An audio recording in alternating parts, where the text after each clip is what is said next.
নমস্কার। আগামী 2026 1 মার্চ শুক্র তার তুঙ্গ গৃহ মীন রাশিতে গোচর করছে এবং এখানে শুক্র 1 মার্চ থেকে 25 মার্চ পর্যন্ত অবস্থান করবে।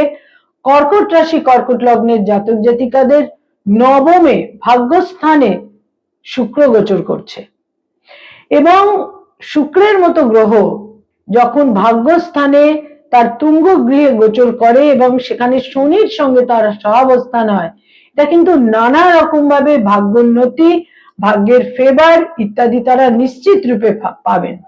এবং আমরা যেটাকে বলি যে লাক ফেভার করলো, সমস্ত রকম কন্ডিশন ঠিক থাকা সত্ত্বেও, প্রত্যেকটা শর্ত সঠিক থাকা সত্ত্বেও লাক যদি ফেভার না করে, মানুষ কিন্তু কখনোই কোনোভাবেই অ্যাচিভ করতে পারেন না। কিন্তু কর্কট রাশি কর্কট লগ্নের জাতক জাতিকাদের 9th হাউসে শনি সঙ্গে শুক্র একই হাউসে গোচর করতে চলেছে। শুক্র এখানে তুঙ্গস্থ হতে চলেছে, ফলে ভাগ্যের ফেভার তারা পাচ্ছেন, পিতা বা পিতৃস্থানীয় ব্যক্তিত্বের ফেভার পাচ্ছেন। উচ্চশিক্ষার সঙ্গে যাদের সংযোগ রয়েছে সেখানে বিশেষভাবে তাদের মর্যাদা বৃদ্ধি এবং তারা অ্যাপ্রিসিয়েটেড হবেন। কর্কট রাশি কর্কট লগ্নের জাতক জাতিকাদের মধ্যে নতুন করে কোনো আবাসস্থলে তারা পজিশন পেতে পারেন এবং সব দিক দিয়ে একটা লাক্সারি, কমফর্ট ইত্যাদি তারা কিন্তু নিশ্চিত রূপে অনুভব করবেন।